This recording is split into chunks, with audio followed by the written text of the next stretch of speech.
Vous avez déjà galéré à réduire votre budget courses? Personnellement, je ne fais pas la fine bouche niveau nourriture, donc c'était très frustrant de voir que malgré mes efforts pour manger sainement et moins cher, je finissais toujours par exploser mon budget.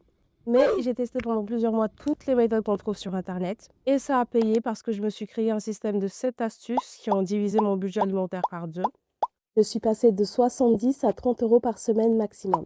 Du coup, aujourd'hui, je vais vous partager ces astuces dans l'ordre où je les applique avant les courses, pendant les courses et une fois à la maison. Première astuce, c'est de faire une liste de courses de base. Nous avons tous des aliments qui reviennent tout le temps dans nos assiettes. Donc, plutôt que de faire l'inventaire de mes placards chaque semaine, je crée ma liste de courses de base sur mon téléphone. Je coche quand j'achète, je décoche dès que mon stock se termine.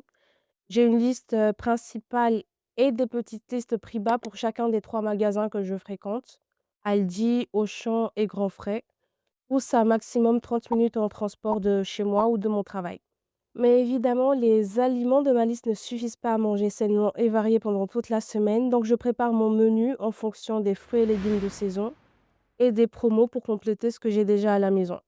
Parfois, je fais mon menu à la maison pour l'accrocher sur mon frigo, parfois au travail, à ma pause déjeuner. Le plus important, c'est de faire simple et de faire ce qui vous arrange le plus.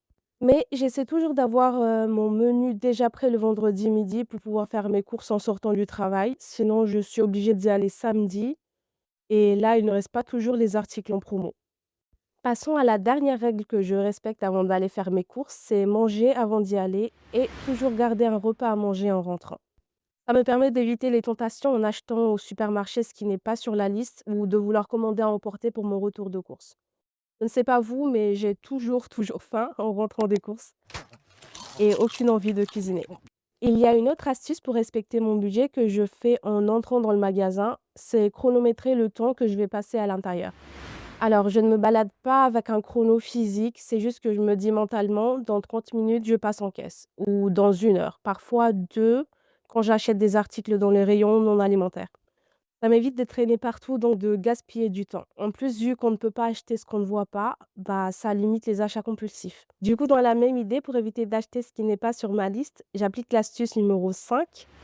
Je n'utilise les bons de réduction, applis de cashback ou carte de fidélité que pour les aliments que j'aurais achetés de toute façon. Maintenant, je vous montre à l'écran mes courses du vendredi.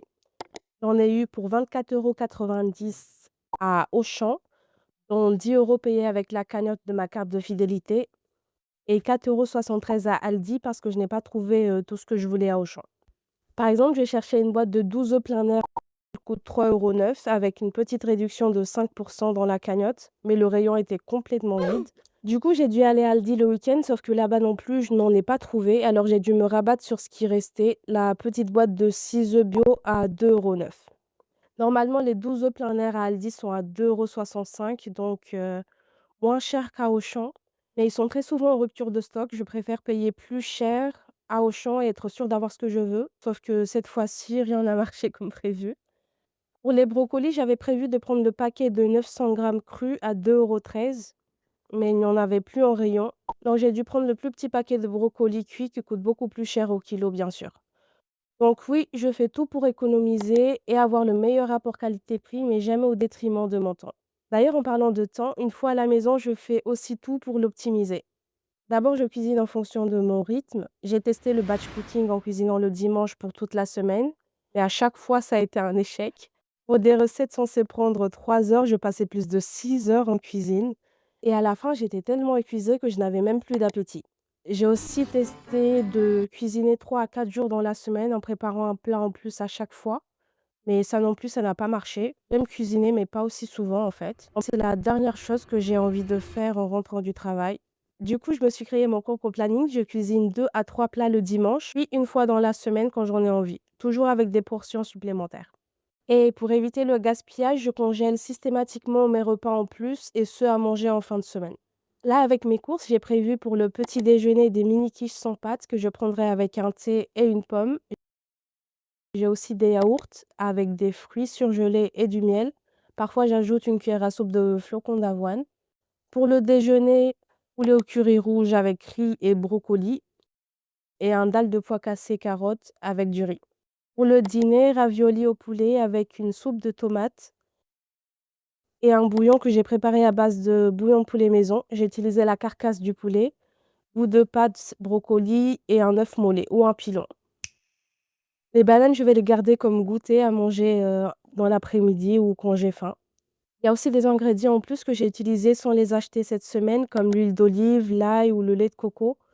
Mais je n'avais pas non plus prévu d'utiliser toutes mes courses, donc je reste dans mon budget de 30 €. Par exemple, il me reste encore 400 grammes de riz, la moitié des pois cassés, de la farine et de la crème fraîche. Dernier point, et c'est une astuce dont je n'ai jamais entendu parler sur internet, toujours avoir un stock alimentaire non périssable.